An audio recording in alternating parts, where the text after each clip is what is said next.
Brother made my life hell. Later found out he got my wife pregnant and our son wasn't mine. Now he's crawling back after our parents disowned him and left me their $2 million inheritance.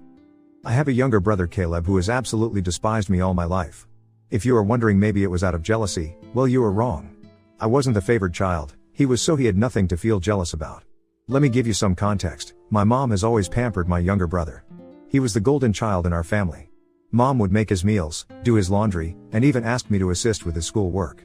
I was expected to help out just because he's family, but the same courtesy was never extended to me. I came to accept it, as I was quite independent. Perhaps it was partly my fault for accommodating his wants and needs without reciprocation.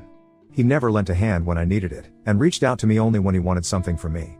I was a quiet introverted kid who liked to study and keep to myself, while he was exactly like our dad, rough and loud. I also tend to be straightforward and honest, not sugarcoating things and saying it like it is. I believe my mother might have developed some negative perception of me as a result of my childhood. As a result, he was everyone's favorite in our family. I didn't mind that when we were growing up. The trouble arose when he found a way to sort of bully me or mock me for being different from him. He would mock me for height or the fact that I was wearing glasses. He would sneak into my room and try to read my diary so then he could complain to my mom about anything that I had written. I would yell at him and complain to my parents about him invading my privacy, but they would laugh it off, telling me how it was not a big deal. He did more terrible things, like nearly breaking my glasses and putting nasty things in my food. He had even once put little stones in my cereal, but luckily I found them before it could have hurt my teeth. I told my mom, but she brushed it off, saying this is how brothers bond. Every time we would fight, Caleb would insult me knowingly, focusing on all my insecurities. He and I went to the same school, so he was aware that I was being bullied by a couple of kids. He would show support to those kids instead of supporting me. He would join them in calling me names like the ugly loser or hairy monkey, and encouraging the bullies to physically harm me because, according to him, I was just a big failure. Another time we had a fight about something I can't remember, but it was probably something silly, and at the end of the fight he told me to kill myself. Other insults I could brush off easily, but that one really hurt because I was struggling with my mental health during that time. I'm doing better now. It just sucked to hear that my own brother wanted me to die. Since dad was often at work and mom didn't seem to care much, she even scolded me once, claiming it was my fault for playing and irritating him. Things got progressively worse. There was a time he attempted to burn my hair when we were in high school, and shockingly, mom sided with him, insisting he was just playing. Who plays like that, seriously? Fortunately, dad eventually took my side and pointed out that they had some serious issues. He threatened to call the police on Caleb. This was an eye-opening moment for my brother because until then he had never been reprimanded for any of his actions. He was really taken aback, and my dad continued to tell him how enough was enough and that he needed to start respecting his older brother. Later, dad came into my room and talked to me. I had never expected my dad to support him because he always told Caleb while he was growing up how similar both of them were, which was true. Dad told me that he had patiently waited for years for Caleb to grow up, thinking maybe he was just being an immature kid, but he was slowly starting to realize that Caleb was becoming a big bully. When I heard my dad say this, I felt so validated that I almost broke down in tears. I confessed to my dad everything that Caleb had done to me over the years and even opened up about the bullying in school. My dad was shocked that I was going through so much. The next day he went and talked to the principal so my bullies could be warned about severe consequences if they continued. Later in the evening, my dad enrolled me in MMA at our local gym. He told me that I needed to man up and stand up to bullies in my life. I will admit that a nerdy kid like me trying to learn to fight must have been laughable to watch. However, like everything in my life, I am very focused when I want to learn something. I carved out time for my studies so I could work out every day and go to MMA classes. Not to brag, but it completely changed my life and my physique. One day Caleb was at it again. He had stolen my pocket money, which we used to get if we helped our parents with doing chores. I had been saving my money for quite some time. Caleb had sneaked into my room and taken my money. I caught him when he was about to cycle off with his friends. I firmly told him to give me back my money since he knew stealing was wrong, but Caleb snickered and taunted that all I could do was run to daddy for help. I don't know what came over me, but I gave Caleb a resounding punch to his face. He was stunned in silence as he fell backward on the ground. I picked him up and took out my money from his trouser pocket and then threw him back down on the ground. Caleb started to cry loudly like a little baby. It was comical to see a teenage boy crying on the ground. However, my mother came running out the door hearing her baby boy to help him up and find out what had happened. When she learned that I had fought with him, she was surprised and then started to reprimand me. She told me that as an older brother, I should teach better things to Caleb, while Caleb seemed to be enjoying seeing me being chastised. My mother also complained to my dad about how I had thrashed Caleb up and how I needed to be controlled. My dad grimly asked both of us to explain ourselves. I told him how Caleb had stolen the money that I had worked hard for and saved up, while Caleb attempted to justify how he needed the money for a date and that as my brother I should help him. However, Dad told Caleb that he was lucky that I just punched him for stealing my money because anyone else would have called the police on him. My dad continued to tell Caleb how he had no right to take others' things without their consent. Caleb didn't like that and started to throw a tantrum, probably wanting our mother to side with him, but Dad remained firm. When Caleb realized that I was not going to be punished for punching him, he screamed how much he hated me and then ran back into his room and locked himself in. Since that incident, Caleb maintained his distance from me. He had finally realized that he could not bully me anymore, and even Dad was not supporting his antics. For the first time in a long time, I felt we were equals. Even though he could not physically hurt me, he would try to verbally say nasty things to me when he knew our parents would not be around. It definitely got worse as he got older. It felt like each year, he became angrier and had a shorter fuse. If I approached him to ask something, he would simply ignore me to my face and walk away out of the room, calling me a nerd or a loser under his breath. If he wanted to say something to me, he would only go through our mother, who would relay the message. I would question my mother as to why Caleb could not just talk to me if he wanted something, and she would implore me to be more understanding. I had no clue if this was just him going through puberty, and I had to wait it out, or if he actually truly hated me. I used to be able to deal with the things he would say over the years, but it got to a point where I just wanted to move out of home to get away from him.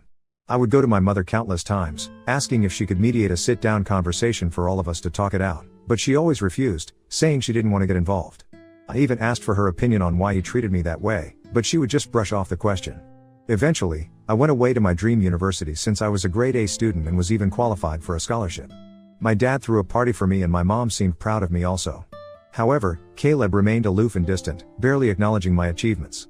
The day I left for university was a mix of excitement for the future and relief to escape the toxic environment at home. The first few months at the university were liberating.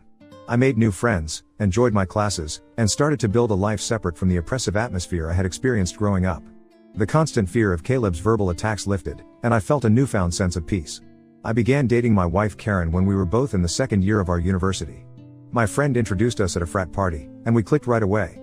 Coming from a religious family, having kids without being married was a big no-no. However, we found out she was pregnant when we were in the last year of our university, which prompted us to get married as soon as we graduated.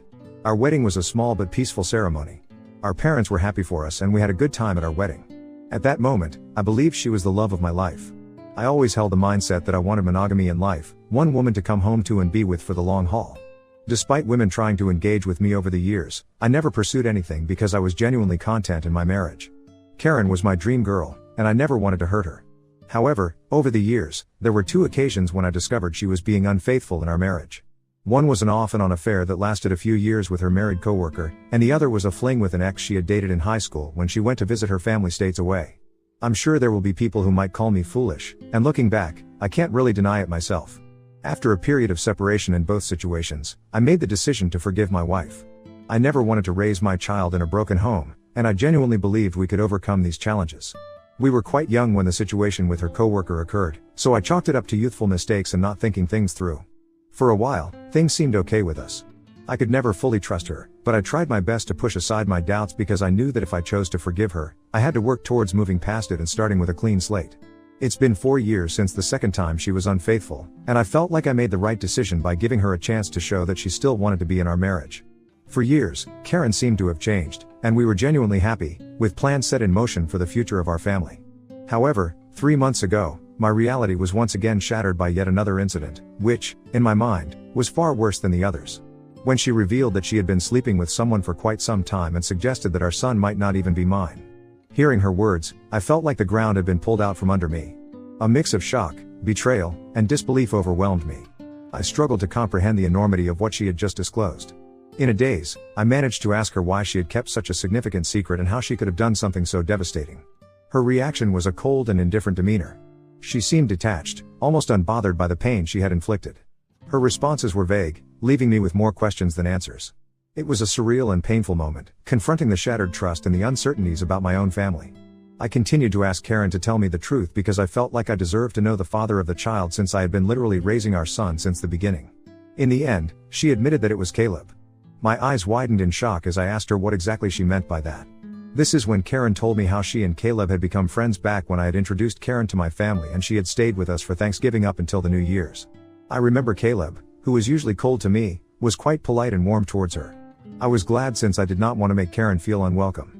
She wanted to be accepted into my family so she would spend significant time hanging out with my mom whenever she could. She noticed that Caleb and I were not that close and questioned me about it. I finally opened up to her about my childhood equation with Caleb and told her how we might never be able to repair our relationship since he never could move past his feelings. Karen understood, however. She started to include Caleb whenever we would go out, perhaps hoping that both of us would warm up to each other. If we were going to watch a movie, she would invite Caleb and then we would have to watch whatever movie Caleb wanted to watch. I guess during this time, Caleb and I did talk a few words here and there, which was a significant improvement compared to how he had been giving me the silent treatment for years. I do remember Karen and Caleb would hang out and play video games together, but I never thought much about it. Karen told me how one day Caleb opened up to her about his struggles and his recent breakup with his then ex-girlfriend. He seemed so vulnerable with her and they struck a friendship. She said how he would sometimes harmlessly flirt with her when I was not around, and apparently one thing led to another and she could not control herself anymore. I closed my eyes as the vision of my wife and brother sleeping together almost made me puke. She told me how guilty she felt after that and ran away from him. After that, she decided to go back home, which was true because my girlfriend had abruptly told me how she wanted to go back home when I thought she would be spending the New Year's with me. I tried to convince her to stay, but she was adamant that she had to go. After the holidays, when we met in college, once our classes resumed, she was back to her usual cheerful self, so I never questioned anything. 2 weeks after that, we found out that she was pregnant. Now Karen told me that she had no idea whether it was really my child or Caleb's, and she had no way to find proof because I was already stepping up. She knew out of the two, I was a more dependable brother, so she decided to stay with me, and this is why we got married. I felt like my whole world was crashing down around me. The son I had loved and spent countless hours with may not even be mine. I questioned her if she had been sleeping with Caleb in the present times, and she nodded slowly. Karen told me how she and Caleb had always stayed in touch because their chemistry was undeniable. They would sneak off to hotels when she would lie to me that she was working overtime. She told me how half of her business trips were just romantic getaways with him. I asked Karen why she would even be married to me if she really wanted my brother, but Karen told me how she did not want to be the one to break off a marriage, and seeing how I was such a wonderful father to our son, she had stayed with me all this while. In her words, she had made a mistake and she didn't know when to stop. I simply told Karen that I was glad that she told me the truth and that I was going to pack up and move out. Karen started to cry and ask for my forgiveness, telling me how I was supposed to scream and yell at her, but here I was calmly thinking of my next move. I remained quiet while I walked to my cupboard and started packing some of my clothes into my suitcase. Karen kept saying how if I really loved her then I should try to at least fight for her, and mistakes happen in every marriage. When she realized that I was not going to do anything, she changed her tactic and told me how my son would be affected if we got a divorce and how children should not be brought up in a broken home. I reminded her how I may not even be the father, which then reduced her to tears, and she started to yell at me about being cruel and how I could easily walk away when I had been there for the child since his birth. It seemed like my wife believed there was nothing that could make me want out of our marriage. I guess it was partly my fault for letting a lot slide in the past. While I did have some love for her, it felt more like it stemmed from the fact that I thought we had a son together and had been together since college. Karen continued to claim that it was not too late and that we could work things out, but I struggled to believe it and felt like I had no more patience to deal with her. Trust was a major issue for me, and her words felt empty. Even if I forgave her, I could never forget that she had slept with my own brother. I have always believed that people could make mistakes and be forgiven because we're all flawed, but this went beyond a certain limit. I left her crying on the doorsteps and checked into a hotel. The next day, I went straight to my parents and told them everything about my wife's affair with Caleb and how they had been sleeping together for years behind our backs. The shock on their faces was evident. My mother, true to her nature, initially tried to defend Caleb, telling me that this could not be true since her boy could never do something like this to his own brother. Determined to expose the truth, I requested my parents to remain silent and allow me to call Caleb right in front of them. I told them to not make a sound since this is how I could expose Caleb's true colors. I wanted him to think that it was just a private conversation between us so that he could hopefully let his guard down. As Caleb picked up, I laid it onto him and confronted him with the revelation of his affair with my wife. Initially, he denied it vehemently and refused to accept it. Then when I told him that Karen had admitted to everything, he started to blame Karen, labeling her as characterless. He told me that it was not his fault if women were attracted to him and that he was the better-looking brother. I told him firmly that I was going to expose him in front of everyone when Caleb mocked that no one would believe me and that he was the golden child anyway. I scoffed at his arrogance and thanked him for confirming the truth since our parents had heard everything. Caleb went quiet and then spluttered to explain himself, stumbling over his words in an attempt to salvage his image. My mother, still grappling with the shock, demanded an explanation from Caleb. He stuttered through a feeble attempt to justify his actions, blaming everyone else but himself and desperately trying to shift the blame onto Karen. I could see my mother, who was once protective of her favored son, now felt a mix of disappointment and anger. In that charged moment, I felt a strange sense of vindication. For years, I had endured Caleb's torment. Now, the truth had come to light, and the roles were reversed. It was Caleb who stood exposed, his actions laid bare for everyone to see. As Caleb's words faltered, my father, usually reserved in his expressions, couldn't contain his disappointment. He asked me to pass him the phone and went off on him. "Caleb," he began, his tone heavy with disapproval. "What you've done is not just a betrayal of your brother but a betrayal of this family. You slept with your brother's wife and continued to sleep even after they got married. Your actions have consequences, and they have irreversibly damaged the trust we had in you. I raised both of you to value family, loyalty, and decency. What you've shown today goes against everything I've tried to instill in you." He paused, letting the weight of his words settle on Caleb's conscience. "The disregard for your brother's feelings, the lack of respect for the sanctity of his marriage, it's unacceptable. You've not only hurt him but tarnished the bonds that hold us together as a family. I feel like me and your mom are to be blamed for what you have become now, and we will no longer let you get away with his behavior anymore. Starting today, I am cutting you off from the college funds that I set up for you. You can figure out on your own about your university fees. I will also not be funding your lifestyle anymore. You think it makes you more of a man to sleep with married women? Well, now let's see what happens to you when you don't have my money to depend on." I, on the other hand, maintained a composed demeanor throughout all this. Although I initially wanted to scream at Caleb, watching my dad punish him was the ultimate vindication. I had exposed his true nature, and it was clear that he had underestimated the consequences. My mother, Caleb, persistent in his protests, continued to justify himself, but my father swiftly ended the call, shutting down Caleb's attempts to explain away his actions. My mom came up to me and hugged me. It had been a while since we shared such a moment, but in that embrace, there was unspoken understanding and support amid the family turmoil. She apologized to me that she had not believed me all this time.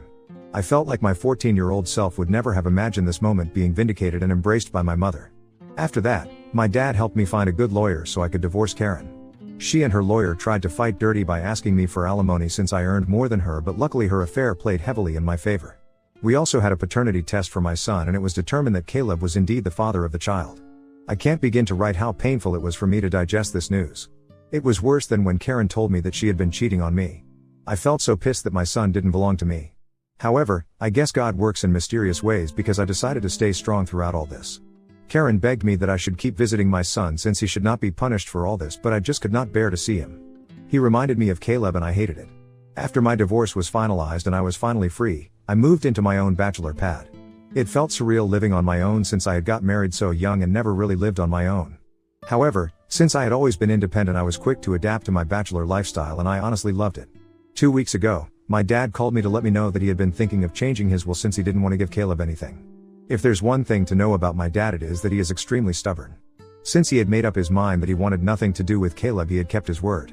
Caleb tried to reach out to our parents and even showed up at their doorstep begging them for forgiveness, but he was not even allowed inside. My mother, who usually caves into Caleb's tantrums, also seems to be done with him, although it must be hurting her the most. Throughout all this, Caleb didn't even once send me a text to apologize for what he had done, so clearly he didn't even regret it. He was just sad about being cut off from our parents. Well, Dad told me that he would be leaving everything behind to me. Just to ensure that Caleb doesn't protest later, he would be leaving him with only $1. My eyes widened in shock, as my dad had worked really hard his whole life. Including his assets, retirement fund, and life insurance, it would come up to almost $2 million. The only clause in his will was that if my dad passed away before my mom, she would continue to live in their house even though the ownership would go to my name. Of course I didn't mind this since I would want to take care of my mom until her last days. I don't know how, but Caleb found out about all this, and since he can't reach my parents, he called me yesterday trying to mend things right between us. He told me how he had been having trouble keeping up with college and that after Karen had found out about the paternity of the child, she had been pestering him about child support. He told me that he had no money and was looking for part-time jobs yet could not find anything. He begged me to talk to our family so we could start fresh since he really needed my help. I started to laugh at his face and told him that I was so done with him and that he should have thought about all this before sleeping with my wife and getting her pregnant. Caleb started to argue that I was being unfair and that she was to blame also, to which I agreed and reminded him how I did divorce her and now she was his responsibility, so he should not be calling me complaining about her or her child since this was the consequences of his own actions. Caleb started to raise his voice, but I cut him off and reminded him that he was no longer the favored child in the family but the black sheep who slept with his own brother's wife. Caleb started to cry at this point and told me how everyone had been shitting on him, including our grandparents and relatives, which was true, but this was no longer my concern. I told him that we were done and to never call me again since I was no longer his brother. Since then, I have been replaying the conversation over and over in my head. Although I hate my brother, I had never heard him cry, at least not since we grew up. I won't lie, but it did hurt me a bit that he was this helpless. So I guess I am here to ask if I should talk to our parents about him, or would I be in a hole if I don't? Update 1. Hi everyone. A lot of you have been asking me as to why I am no longer in contact with my son Henry, and some of you have also called me cruel. Well, I am sorry to say this, but I don't feel comfortable raising another man's child. This is not a stepson scenario. In this case, I was led to believe that he was my son, and then I discovered that he was in fact my brother's son. Of course I am hurt and I have cried over it for days, but then the reason I don't want any contact with Henry is because I no longer want Karen in my life. If I talk to her child, she will find a way to snake her way into my life again, and I need my own space. You can call me cruel or selfish, but I can't see him ever again, or at least until a very long time. Update 2. Most of you have correctly guessed that it was in fact my mother who told Caleb about my dad changing his will, and he called me as a last resort to mend things. I did confront her in front of my dad and she broke down. She told me how I had punished Caleb enough and that he had learned his lesson. My dad firmly told my mother that if she felt what Caleb did was forgivable, then he could no longer stay married to her, since he could never forgive him for this betrayal. His threat seemed to shut my mother up. My dad made it clear to her that if she ever talked with Caleb and we found out, then she could pack her bags and just leave him. Like I said, my dad is a very stubborn guy. Hopefully, my mother will learn from her mistakes. Update 3. Hi Reddit. It's been 5 months since my last update. My relationship with my parents has improved in the last couple of months. My dad and I go golfing every weekend, and he behaves with me more like a buddy than my own father. My mother, even though she misses Caleb, has stayed away from him. The last I heard about Caleb was from my cousin, who told me how Caleb had been asking everyone for money and in the end, had to drop out of college when he could not afford to pay his fees anymore. He and Karen are living together, and he even has a job as a part-time mechanic apparently. I think they are raising Henry together, which is a good thing, I guess. I never bring up Caleb in my discussion with my parents, and neither do they. For everyone asking, I am doing quite well. I was promoted at my job 2 months ago, so my salary has improved significantly. I haven't been dating anyone since I feel like I still need time and space to heal. I have been going for a few therapy classes, so I guess we will see how that works out.